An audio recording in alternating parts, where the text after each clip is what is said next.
You that have just joined us, it is a good morning, and we are coming live from the hill of Buziga. My name is Simon Chris Makanga. Well, we've been discussing quite a number of issues that are happening in the country. Ranga, tugedde ku nsonga y'omukulembeze gwanga bweyalagidde Inspector General of Police John Martin Okoth Ochola okufulumya manyo kwe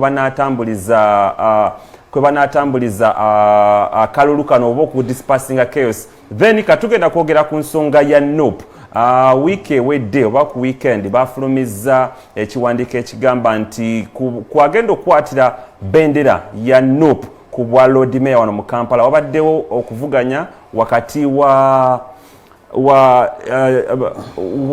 Joseph Mayanja ne Honorable Latif Sebagala wamu ne Honorable Alhaji Nasantege Sebagala wadenga mulwadde naye embiranye badde wakati wa Latif Sebagala ne Joseph Mayanja onaku nozalwadi wa Sando balwa mukaaga NUP yafulumiza negamba nti Haj Latif Sebagala yagenda okwatira NUP bendera kubwa Lord Mayor. Now according to the NUP party, they chose Latif Sebagala because Chameleon's O-level papers and A-level papers were not there. Bagambia, they asked him for his A-level papers and he wasn't sure about them. And apparently the O-levels papers and then he also doesn't have a national ID as a Chameleon, and he also doesn't have a national ID, and apparently, allegedly, that is the best they use to get him out of the competition. Remember, NUP is not doing primaries. Bakola vetting process. Bagamba onavudemu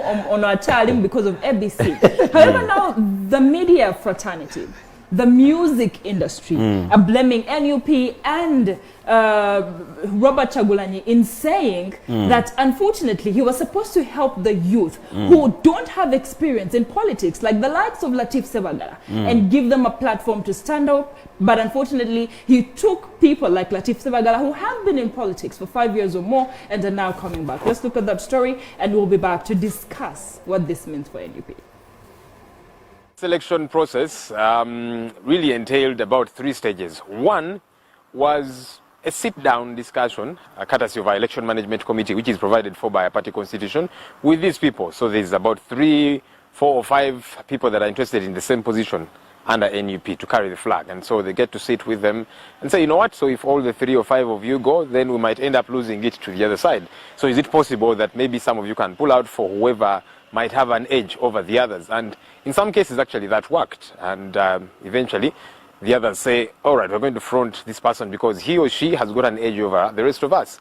But in cases where that did not happen, then the vetting process took over for the 3, for the 5, to ultimately be able to sieve out and get one person. And so they would interface with the election management committee to really get a grasp of a couple of things. But even more importantly, teams were sent on ground to ascertain what the people are saying on ground. Because this is people power. The people must be involved in the selection process. And so these teams, I would find like 2 independent teams in every constituency. They interact with people in trading centers, border stages, markets, door to door. They may not go everywhere in the constituency, but you know, a good number of places to try and get the feel. What are people saying about these 2, 3 or 5 candidates, aspirants? The Honorable Sebagala had an edge of Jose Mayanja. And that's how it went. But of course, if Joseph Mayanja has any concerns, he can file a petition and it can get to be looked.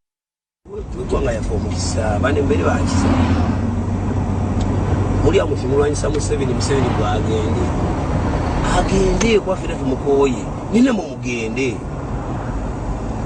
ubabo yasoba kubera MP wa Kampala Central myaka 5 nayo yake myaka 10 kati bikibi ogendo tuli mpaka na Uganda obavuka banange ba generation yange nti ogenda bitukiza myaka 5 kuli myaka 15 nofuna Latif kaino mutume musajje mwana ze muzala wa mulo muzala wa because namulonda nkuvanga ndi myaka 19 ekawempe ndi myaka 4 era yakala mwongere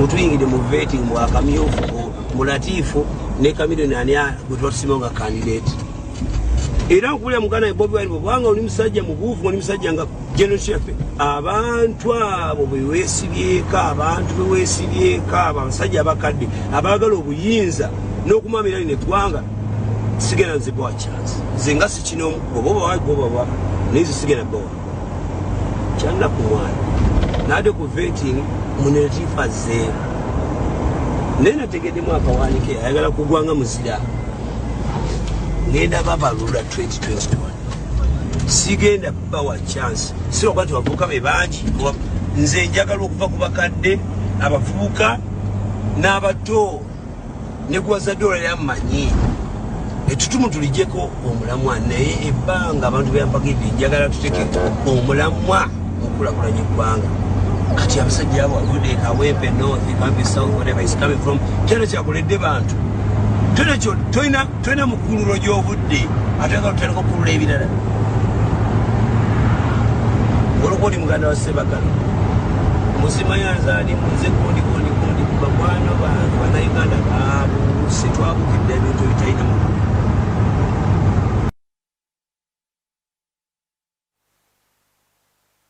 process that is going to get NUP in trouble in these 2021 general elections. Chameleon who you are Gambia, that why is it that Bobi Wine is not giving them the platform, but is giving it to people like Latif who have been in the political arena for too long.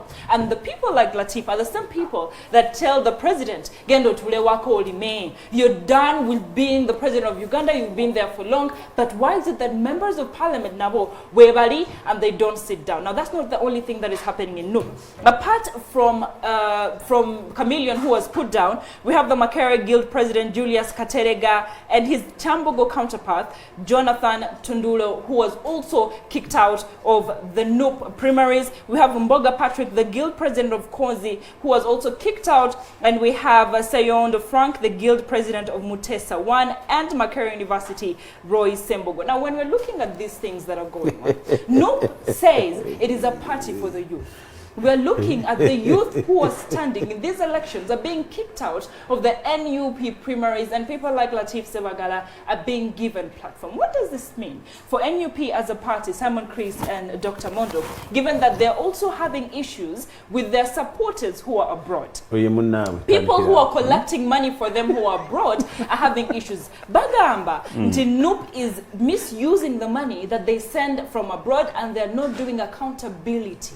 Kusentezo, Zebasindika from their supporters abroad. We remember the Muda Kumuda campaign that they launched where they're collecting money for NUP, but people from abroad are saying by misusing a Sentezo, and they're having issues. We're saying that in Mukono, we are having issues between Betty Nambozo and the other person, Lydia Namayengo, who both have offices. One in this side of Mukono, one in the taxi park, and Bonavagamba, Zino offices are NUP. So how are they going to solve the internal party issues when they're already are chasing the youth that they need support from their political party? There are facts that will not wither. Eranga tezigenda kuvao kati. Facts eziriwo nti NUP ekyali kibiina kipya. NUP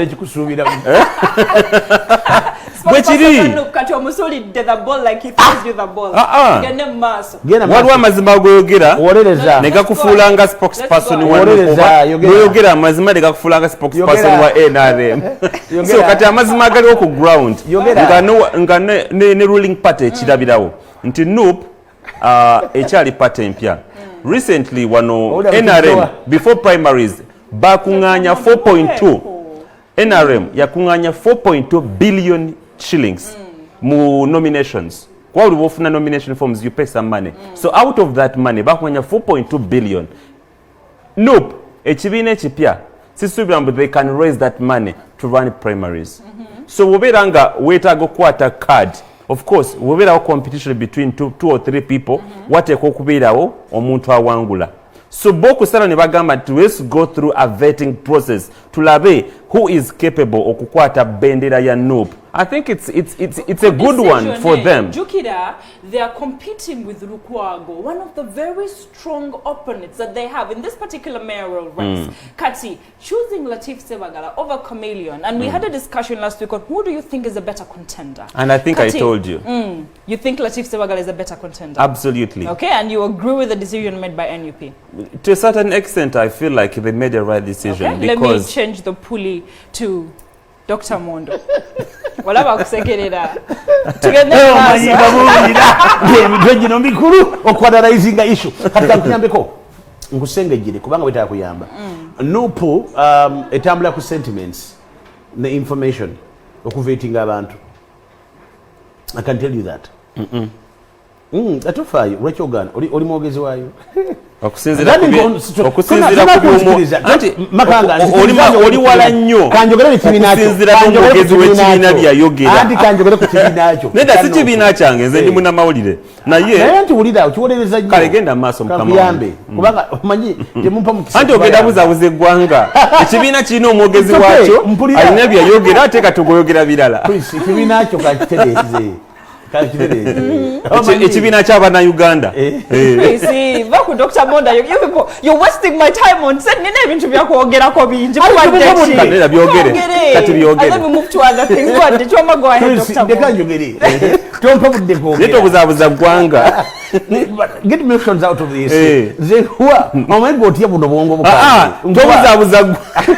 Mutandis again. Dr. Mondo, can we go ahead with what exactly you want to tell us about this particular situation that is ongoing? No, what are you tayagala kufuka reality?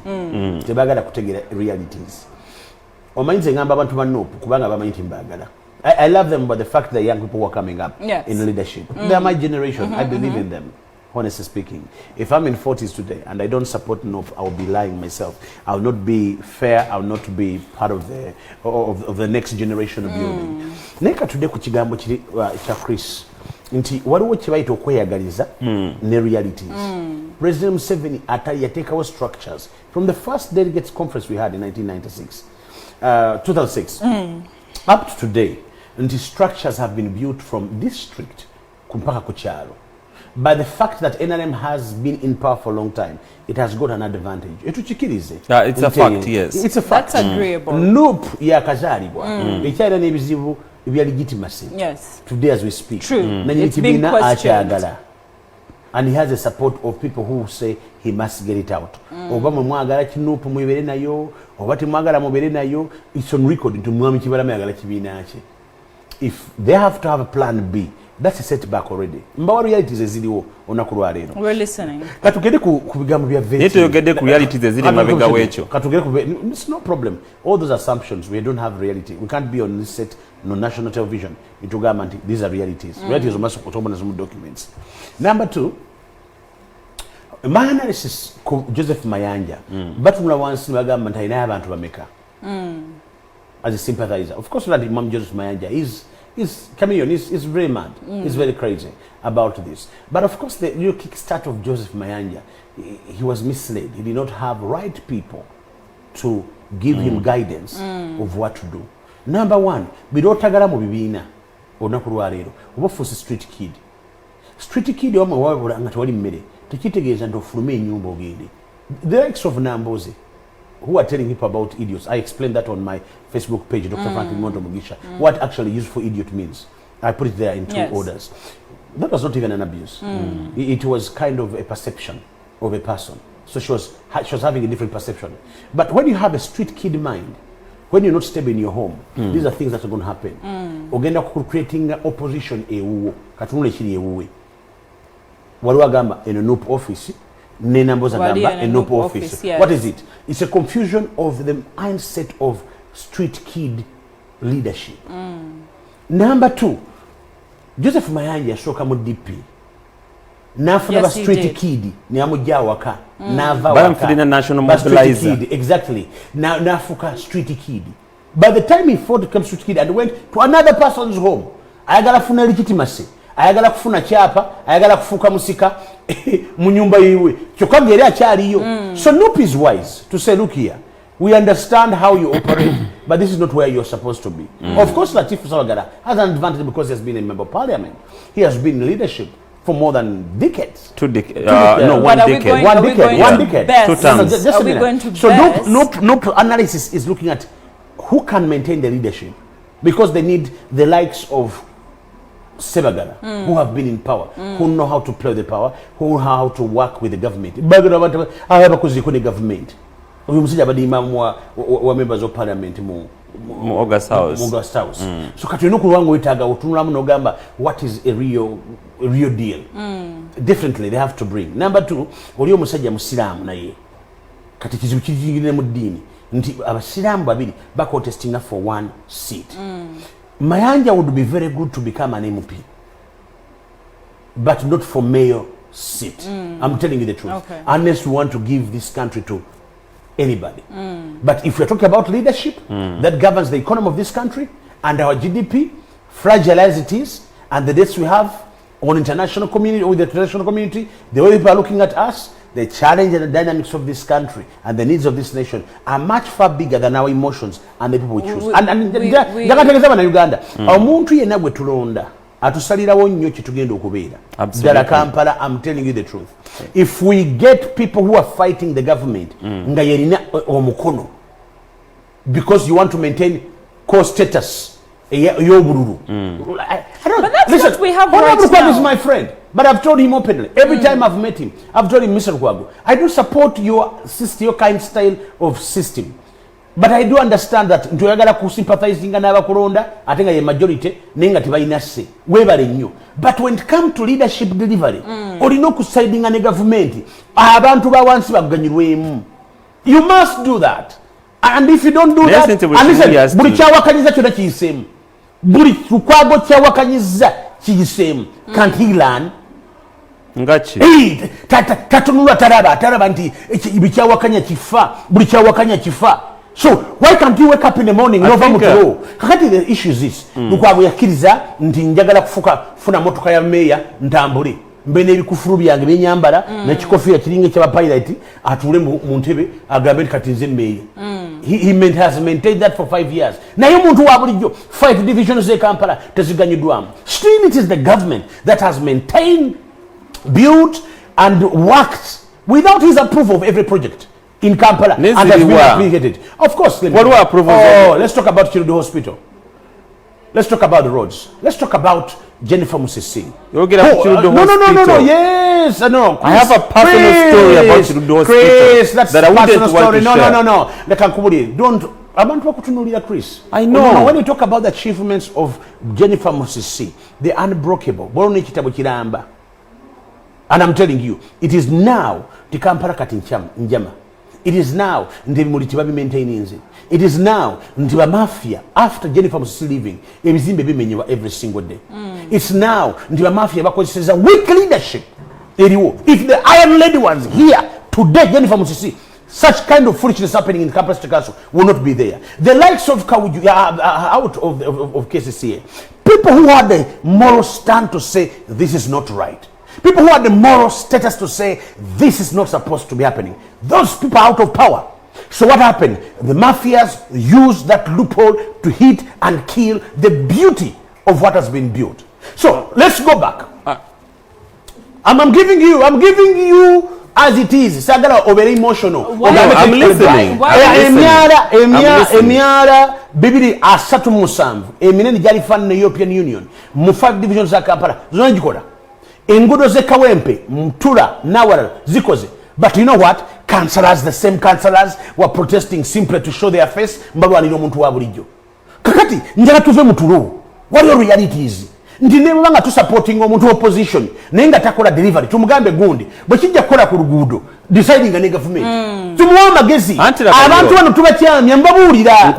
Munyagwa from the time he has been a member of parliament. Mbuli ekyakodde abantu b'Ekawempe. Okujja kubeera mu ttaka, okubeera mu myala, okwogera oluzungu, okukuŋŋaana ne group z'abane ne bakola ekibata mu kukitabo mu Islam. Edduwa ya Kamulali. Drama. We can either decide to erect dramas, people,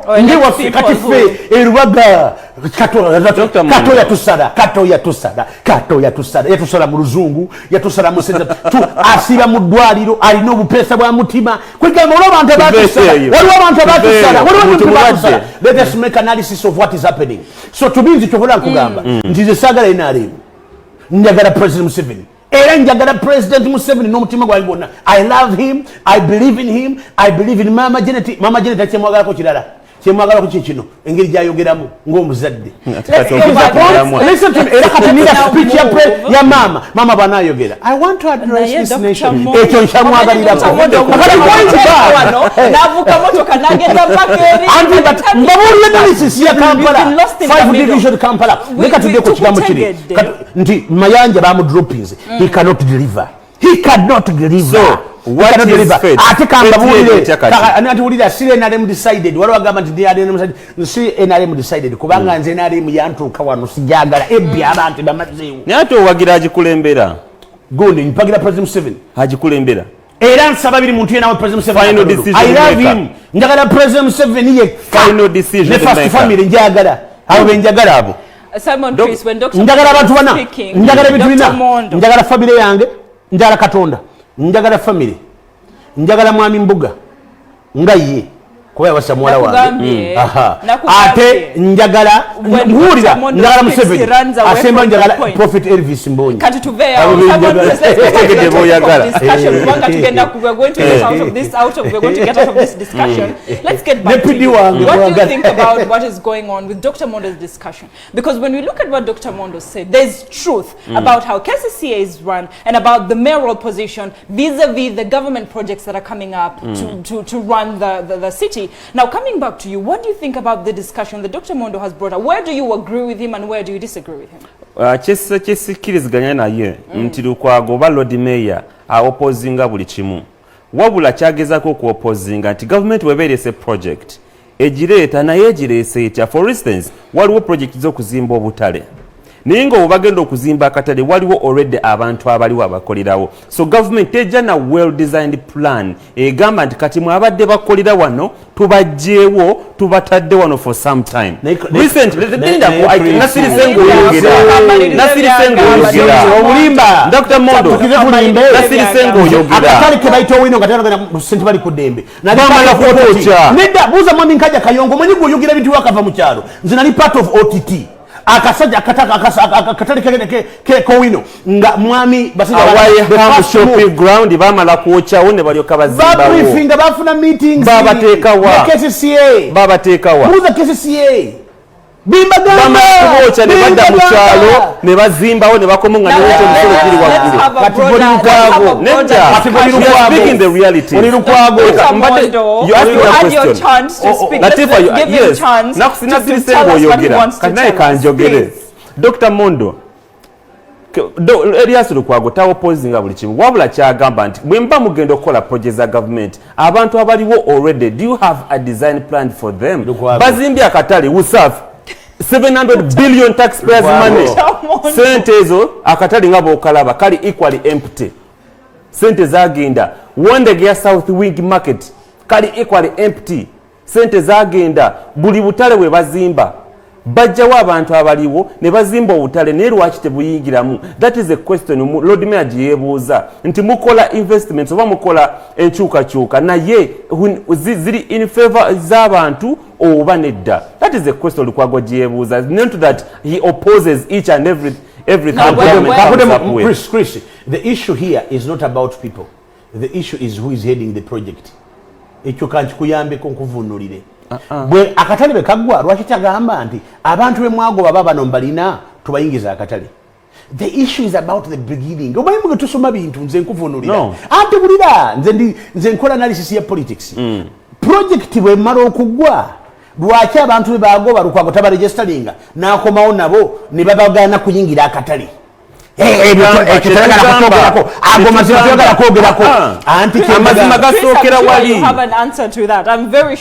amazima ga Pastor Mondo gayogerako amazima gali wali nga tonaba kuteekawo project eyo omuntu oyo akolerawo oyina pulaani omujja lwaki Lukwago bulijjo kye twamubuuza lwaki bamala lwaki Lukwago taregisteringa abantu abo bayita abanoko balwanira gwe mwenyewe wano Pastor Mondo wadde ogamba from the beginning of the show wabadde ogamba nti Makerere okujja omuliro was a blessing in disguise. Okay, lwaki Makerere University every time yamala kujja ne mulooka mulowooza nti there's a need to build a new one?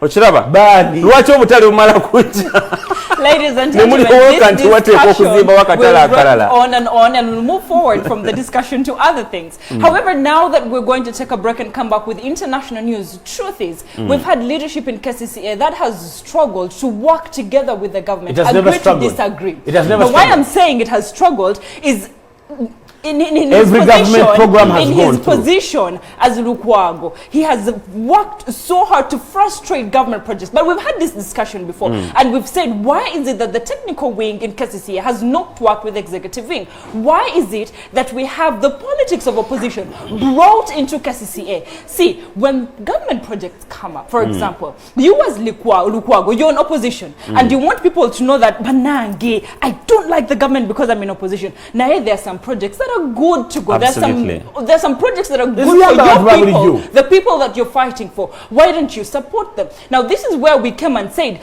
does the president now have to come and say, this mayoral position, again, we're going to give it The to an likes of NRM Martin government? Because at the end of the day, if we give it to an NRM person, projects, again, because it is for the people.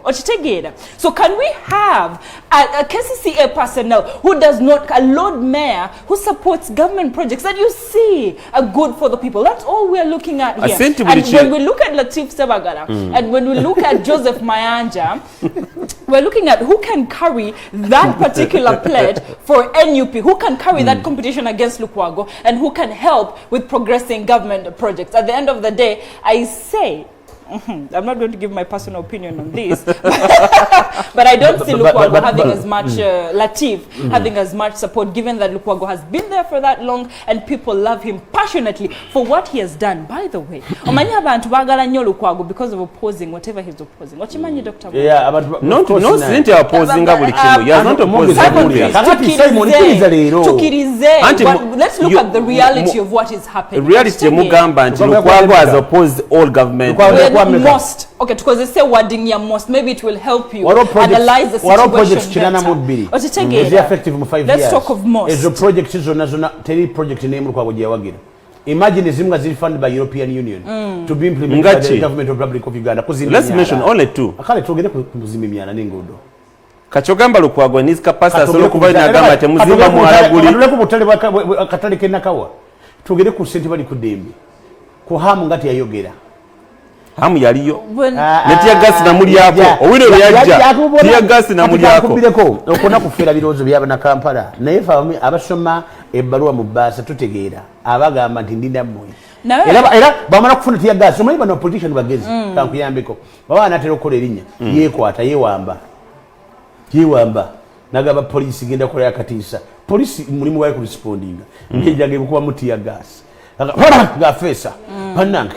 Nemu nakola mutete ngero okumaliza ennaku 3 aba ayagala nti agenda okola project amuyite ku mmeeza nze bano bamanyi amunyonyole amutuze ku mmeeza. Before we go for a break, Chris, when he was talking about the market issues, the feedback I expected from you was that Olaba, when you talk to the people themselves, abatunda mu bukatale, they say this project is not working for us. But to take Kamunda, they're charging us for the stalls. When we sell that, it will have customers. At the end of the day, saying that the roadside is what works for us. And KCCA is not making it easy for them at the end of the day. The one they get South Wing eri enclosed. Niye ate batunda mostly fruits ne vegetables. Fruits ebintu ebyagala okutunda mu open space. But the way it was designed, and abantu benyi they were complaining nti akatale ngeje bakazimba tebasobola kwa accommodating. The person who sells in the market himself is the one who brings back before after tajja. Anyways, ekifo kya Lord Mayor kigenda kubeera well competed for. Era nga mulimu Ragadi akute tiketi ya NRM, mulimu omukyala Beatrice Kayanja akute tiketi ya DP, mulimu Latif Sebagala jide ku tiketi ya NUP, and then FDC tetunamanya yali FDC. Yali FDC. Yali umane mupi wa Kampala. Lukwago yajide ku tiketi ya FDC. Then Nabila Nagaya Janga independent. Oyagenda kuba oyinzo batwala. Anyways, abwe batwe bayimiridde for now kulukalala lw'abagenda okwesimba ku kifo kya Lord Mayor for now.